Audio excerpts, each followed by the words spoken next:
we're going to walk through how you could use the grid method to teach your staff about Kami. This is a self-paced model where they could have different check-ins by the administrator or even by a coach. So again, it's very self-paced, but then it does offer a chance, and I would highly suggest you take it up on those, where you will kind of have a check-in on their work and making sure that they have questions and that they feel comfortable using the new learning tool of Kami. And so here is how it works. There are 5 different levels, and the levels align with depth of knowledge, so that DOK. In the first level, we're just kind of defining what Kami is and how it's really significant in education. Then what the directions are is the students, the learners, are going to go through each of the different levels, so 1A, 1B, 1C, 1D. And as they do these different activities in these boxes, they are going to show that they have completed these activities. And I'll show you what that tracking will look like as well. They can't move on into the next level until they've completed all of that level that they've been working on. And again, I love to use this kind of as a teacher check too. When they get to 1E, I can check all of their activities if I want to, or I can say, okay, I want to check 1C and 1E. All right, you're good. You can move on to that next level. Okay, so I just want you to be aware of how that kind of works. And then the next level is here, and then the following level and the following level. Okay. Feel free to change any of these activities in these boxes as well. So right here, we've got 1A. And with 1A, a lot of times teachers first need that Kami extension. And so first they need to create an account if they've never created an account. They also need to go to that web store and add this extension to Chrome. Some districts push this out to their staff. So this 1A, you might change to a different activity. Or instead of 5 activities, you might just have 4. So again, or you might just say create log into Kami. That might be 1A. So again, kind of think about your district and think about, do we already have the Chrome Web Store already out on our devices, or is this something that our teachers will need to do? After that, they're going to go to page number 3, and this is the digital playground. And let's go ahead and kind of walk through first, because I just want to show you a tool that I like to use with these models. This activity for 1C, or no, I think this is actually 1E. I want to actually use split and merge. Okay, so I don't really want these little screenshots that I took from the Kami library. So let's go ahead and let's take our activity to Kami. And so again, I'm as the teacher right now getting my activity ready for my learners. And once it processes, again, I want to take this template and I first want to just take it to split and merge so I can insert maybe some additional resources. And the Kami library has a lot of areas where your students or staff can use to kind of improve their learning too. So right here, I've got the template in, and I'm going to go to menu, and I'm going to go over here to split and merge the document. Again, it just is going to take a moment to process that document, and then I'm going to continue to split and merge. Okay, so there's my document. And again, that resource was in the Kami library. So I'm going to search for, I think it was like learn Kami activities are right here. There's a type.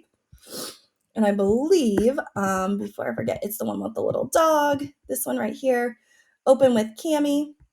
I've got my 2 documents here. You can actually split and merge multiple resources. Maybe it's on your computer. Maybe it's from your Google Drive, OneDrive, or even the Kami library. So it doesn't just have to be these resources. And I want to change real quick these 2 resources and then delete these little screenshots. So again, I can come in and reorganize any of these resources that I need to do. Now that I've gotten that, I'm going to go ahead and export this, and I'm going to save it in Kami. So I'm going to go ahead and open this again in Kami. I'm going to exit out of this one because that's the one that I don't want anymore. And let's go ahead and assign this, okay? And then we'll walk through those different levels. So first, you want to make sure that your grid is up to date with what you want. And we're going to walk through each of these different levels, but first I'm going to assign this to my learners so you can kind of see what this would look like as a student is completing this, or as a teacher. So if you're a coach or an admin and you're like, okay, this is for my staff, I would suggest creating a classroom in your learning management system. For today, I'm going to use Google Classroom. So I'm going to go up here and I'm going to hit create assignment. And I'm going to create this Google Classroom assignment, and I'm going to put grid method powered by Kami. I want everybody to have their own copy because everybody's working on this individually. I'm going to choose my class. That's not my class. Right here's my class. And then I'm going to not allow feature controls because I want them to learn the toolbar. However, if I wanted to only allow them to have certain tools, I can turn those on or turn those off depending on the assignment. All right, let's go ahead and assign this. And I'm going to open up what your learners would view. So either if your learners are students or if your learners are your staff. And they're going to go to their classroom. Once they're here, they're going to go over to classwork. And again, you might use Canvas or Schoology or Microsoft Teams. If you do use a different platform other than Google Classroom, and you're like, oh, I don't know how to assign it, please reach out to us. We offer free unlimited professional learning on using Kami. So if you have additional questions and you're like, okay, Stephanie walked through Google Classroom, click on this help button, and right here where it says book a free training, just go ahead and book a session to learn how to implement this in Canvas, Schoology, or even Microsoft Teams. If you don't have a learning management system, there is another workaround, and we're happy to walk you through that too. Okay, so now that I've assigned this to my teachers, what I'm going to do now is I'm going to have them click on that grid method powered by Kami, and they're going to hit open with Kami. And once they log in, they will have their own version of that document to them. Okay, so here's that document. What I sometimes will have them do is I might have them, add their name or I love to use the camera tool. Oh, I might have clicked something wrong. And I like them to add their little face here, and maybe they type their name or add using the signature their name. So again, I kind of like that, but that's up to you. It just kind of customizes their little binder or their activity that they're working on. Okay, so that's page 1. Page level 1 is right here. So again, students are going to go through these different activities and complete these. For me, I like them to come over and again, hit that add media. I personally like the camera and they take a picture. But I've also seen where some students might not want to take their picture for whatever reason.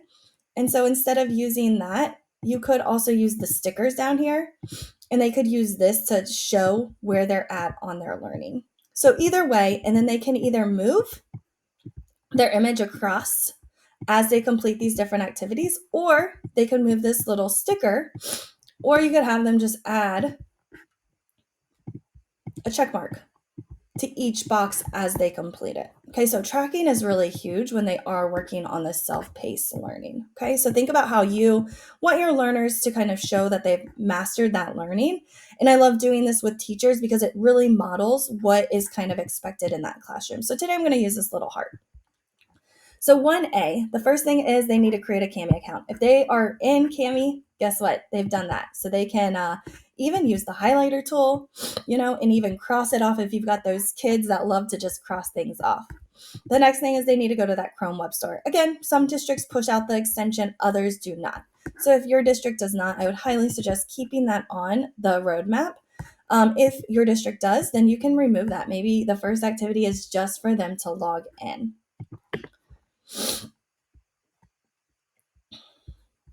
And then number 2, they're going to just click and explore. Okay, so they're going to go to, that must be linked wrong. They're going to go to this slide, Digital Playground, and they're going to click on these tools on the toolbar. And they're just going to see what it does. What happens if I change, and it's filled? Oh, what happens if I change the color of it? Oh, I didn't change the color of it. There we go. What happens if I go to equations? Okay, so again, they're just adding to their digital playground. You could suggest they set a timer if you think that would be helpful, but they are just seeing what each of these different tools do. So again, they're just clicking They're exploring. Kami, let's do Kami app maybe. All right, here. And then I can add this right in, insert that video. So again, they're just clicking on all of the different tools and they're seeing what's available in Kami. Again, you could tell them to set a timer if that would be more helpful, but they've just got this digital space to really practice and explore those tools that are within Kami, okay? The next thing that they're able to then do is they're really able to begin to go through and they're going to click on this link. This is going to open up to another browser page and they're going to see step by step what each tool does. So they can quickly kind of look at this. They could have used this as a, pre-assessment and say, okay, I know what the markup tool does. What I wanted to learn a little bit more about what that comment tool is. So they're able to kind of use self-reflection, metacognition, and really think about, okay, what is it with these tools that I didn't really understand? Or, oh, I didn't click add media. Oh, I had no idea that you could do that. So they're just going to, again, kind of learn, scroll through, read. You could have them read everything, or you could just have them kind of, again, say, oh, I didn't know what the shape tool did. Let me go and explore that. After they explore that tool, then what your learners are going to do is they are going to come in and they're going to do a video reflection. So now on the side of the playground, they're going to use the comment tool and they are going to create a video or even a screen capture, they can choose, of the most important message from the click and explore activity. Okay, so they're going to kind of click, allow every time. During my time learning through Kami, I had no idea that the add media tool had so much to it. I can't wait to have my students use the camera tool to add screenshots of their work and then use the comment tool to add a reflection about their ideas. That's one thing that I'm really excited about. Okay, and again, I'm being a bad student, but then they can come in again and add those little hearts as they complete these different activities. And I'm going to show you why that's really important, especially when I am trying to meet with different people or see what needs they might have.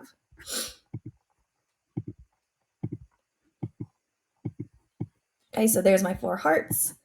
And then they're ready to complete 4 and 5, which is right here.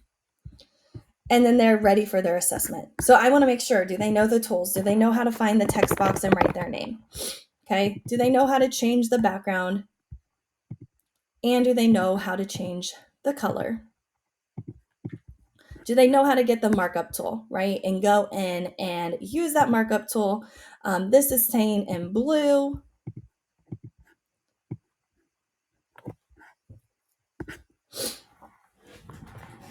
Or do they know how to use that drawing tool, right?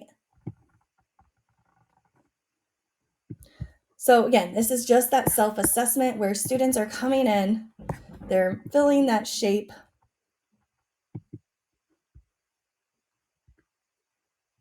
And I've got to add perfect little circles right here.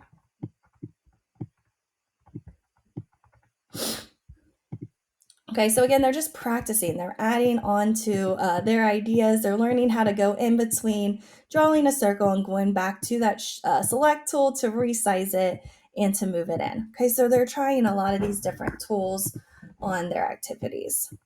You could also show them how to change that color, right? Maybe I don't want 3 pinks. I want to make sure that they can change that color as well. And then that add media tool, right? Going to add media, finding that image.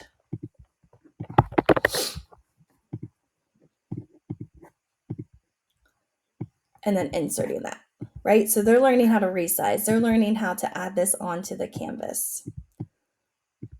Okay. And then again, using that comment tool and leaving a video or voice message of their own. Testing 1, 2, 3. And then adding that sticker. Okay, so that's level 1. And as a teacher, I'm going to go back to that learning management system. So I'm going to go to my Google Classroom.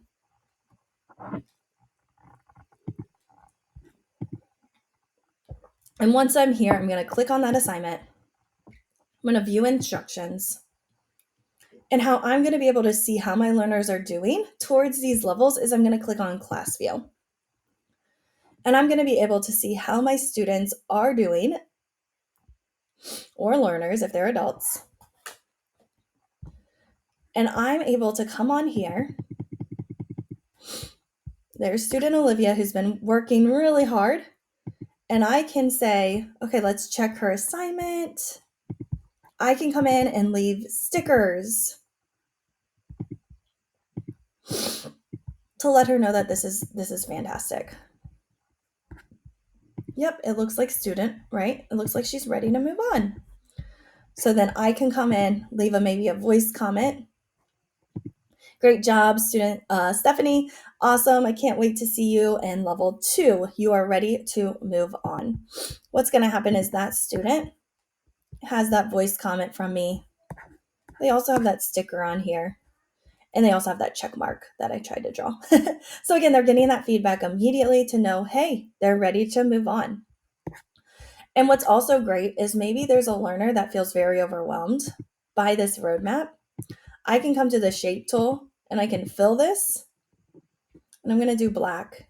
And I can say, like, I don't want you to do this just yet. So see how I'm able to hide some of these activities from that learner. So then this student, when they come in, I can say, okay, now you're ready to go. They have to have a teacher check after every single level, right? And so as they're working on 1B, I can delete the little boxes.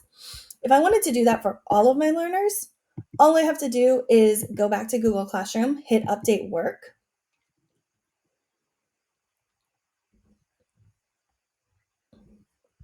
I'm going to zoom out just a little bit. And let's go ahead. I'm just going to do page number 2. Fill it. I'm going to put a huge black box on these. And again, I might do this for all the levels, all the activities, because I want my students to have that teacher check before they can move on. You can kind of decide what you need for your students. Publish those changes, publish. Update work also works well if I notice that because this is self-paced, some of my students will get ahead and then they're like, Miss Howe, this direction didn't make sense.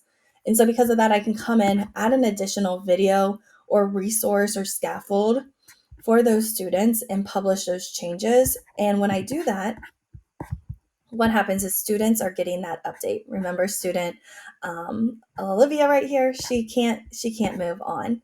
And she can't delete this either. She can't move it. She can't delete it. So they have to have that teacher check in order to do so. And here's what that's looking like in class view. Let me go ahead and reload. I'm having some internet issues, I think.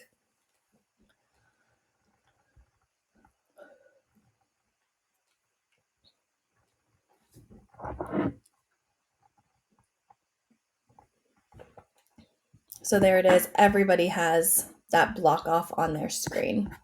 And then again, as a teacher, I can come on as they're coming up to me having a conference. I can say, okay, you can do 2 more boxes this time. Or whatever I need to do as a teacher, I'm able to do that. Or I can say, okay, this student can handle it. So again, I'm able to provide those scaffolds to my learners. Okay, so again, student Olivia, she's done with this. I can delete it off her screen. Those are going to be removed. So that's using that update work feature. And again, it's just super nice that I can leave customized feedback to my learners throughout the process of them working on this self-paced grid. Another thing that I like to do is I like to go to toggle the sidebar. And this little box is called the annotation box. And I can come in here and I can create folders. So folders are right here. And within these folders, I can leave feedback for my students. And so if they had questions or I wanted to kind of leave additional like, hey, you're ready for level 2, great job. I can drag and drop these questions or these feedback or these videos right to my students. Maybe they needed some additional help with the Kami tools. I can leave that video right there. They're going to get it on their screen for them to be able to watch that YouTube video or that resource.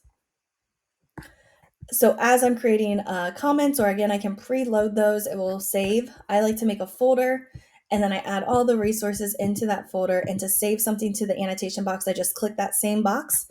It's going to appear over here and then I can drag these resources into different folders to really save me some time. And then again, I just come in here. Maybe I need a graphic organizer. I can grab and drag that resource to that student on their screen. It also works if I do that update work. Update work goes to every single learner.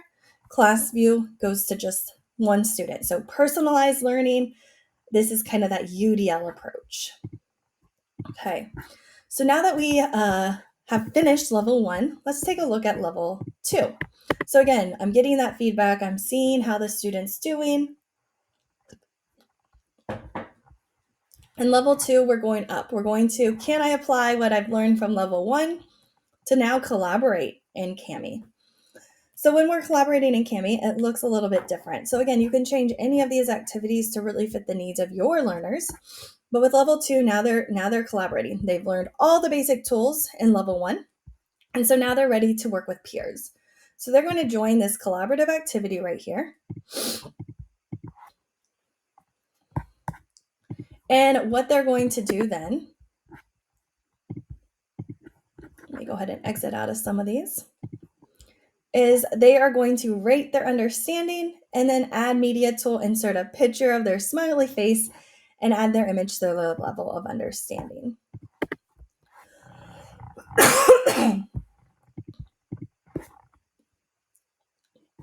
So again, they're going to go right here.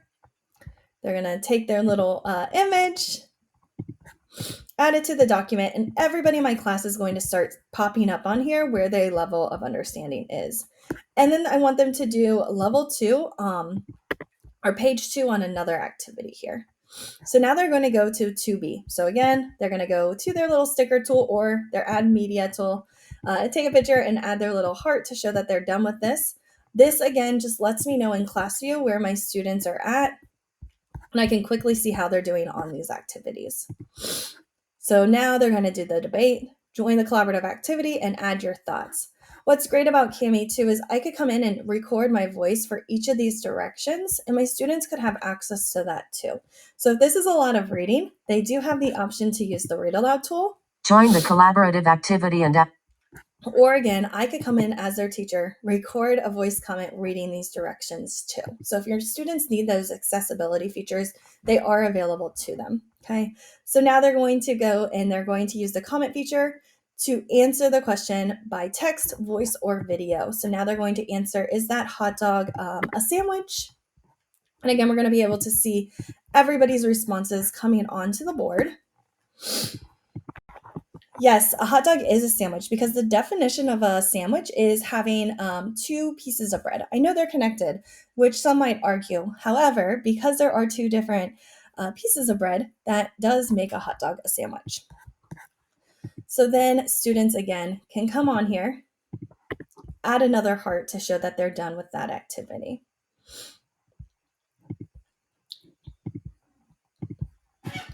And then they're going to give peer feedback. So as others add on to this collaborative activity, they are going to respond right here and explain, yes, I agree, or no, I don't. So they're just going to find one peer to have that conversation with. Again, they're just practicing, how would I collaborate in a Kami environment?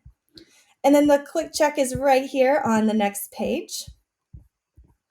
And what they're going to do is they're going to think of how they would plan to use Kami for collaboration in their own classroom. And then there's some quick questions right here.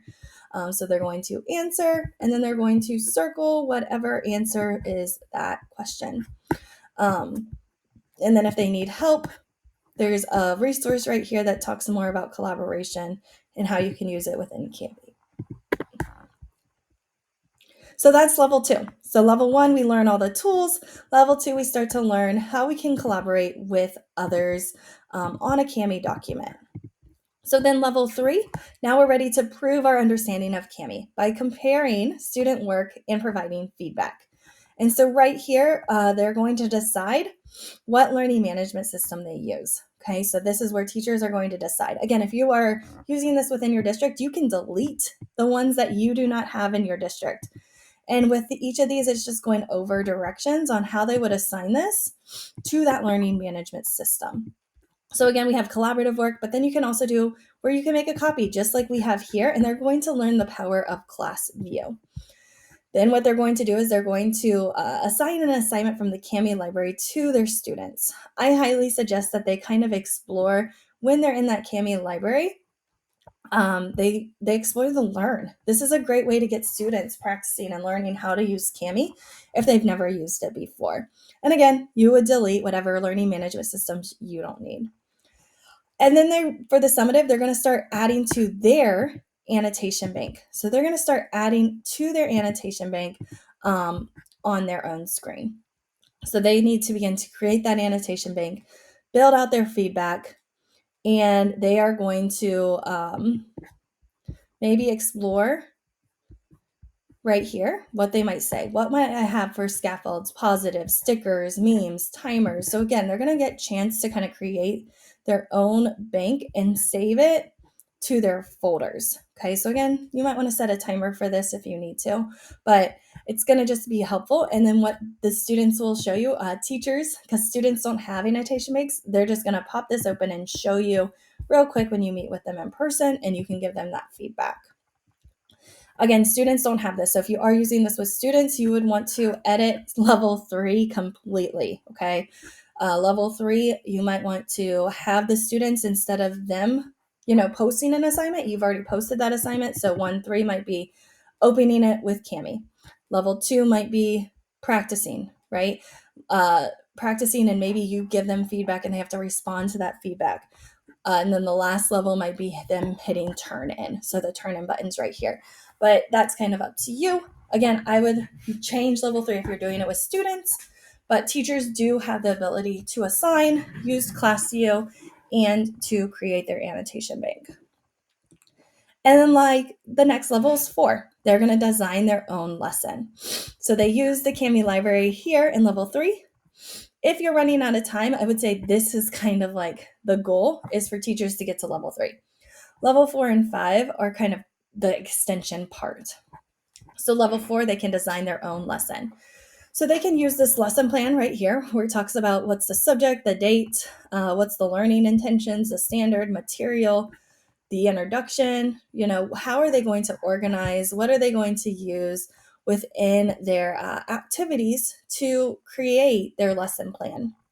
So they're going to design a lesson for their class for an upcoming unit or activity. And then they're going to have to share their lesson. So again, they're going to probably create maybe using Google or Microsoft. And once they use those tools, they're going to then share their little URL, which is up here. They want to make sure it's anybody on their domain or anybody with the link can view that document. Okay, that will allow you to make sure that your students are completing and creating really cool lessons. So once they create in Google or Microsoft, they can bring it over to Kami. They can make it UDL accessible and provide those video, audio, directions, or create scaffolds and resources for their students on that activity. So again, it's an optional activity for them to brainstorm their lesson. And then when they're ready, they're going to assign that lesson to their learning management system, and then they're going to use that ClassView to track their students and how they're doing on this activity. Another challenge is once they have that lesson created, to try that split and merge. So again, that split and merge, they click up here, split and merge that document. You can also get to split and merge by clicking the Kami extension right here. And then it's right here where it says split and merge. So that's where, again, we took that document, we took this Google slide, and we took a resource from that Kami library, and we paired them together. So we merged them together. So again, I highly suggest that your teachers would try that in 4B. There's a resource for them to learn more about using split and merge. And then the final level is level 5. So again, our goal was level 3. Level 4 and 5 are those extensions. We want to create and build a way to share our learning to the community. So we want our teachers to be able to share a resource of what they've created and create like a tutorial, maybe a website or something where they're showing all of their Kami lessons that they're creating. So some teachers will make hubs, and what a hub is, let me see if I can pull one over, is just a spreadsheet, and I've seen teachers link their resources there of how they're using Kami. So just again, it makes it a lot easier for them to find, assign assignments throughout the year. So here's an example of my hub. So I might have like a lesson area and then hyperlink all my Kami lessons here. I've seen teachers create websites. Maybe it's a Google Drive folder with all their Kami resources. But how are you going to stay organized and getting teachers to think about how they're going to create their resources? And if they're working with a group of teachers, maybe it's the whole math department, how can they share those resources with each other? Is it a website? Is it video tutorials where they're walking through how they use this lesson with their students? So again, creating that community of how they can share their Kami lessons with each other, and having the community use and kind of make and take together those resources to really save some time. Right, so we walk through all of those levels, and if you have questions, again, please reach out. If you also are like, okay, I use a different learning management than what you showed, book a free training. Or if you have questions about this, book a free training. We would love to support you along the way. But yeah, that is how this would kind of run. And using that class view is going to be very huge, and seeing how your students are doing as they're working through and providing that scaffolds through the annotation bank can be really helpful as well. Reach out if you need anything.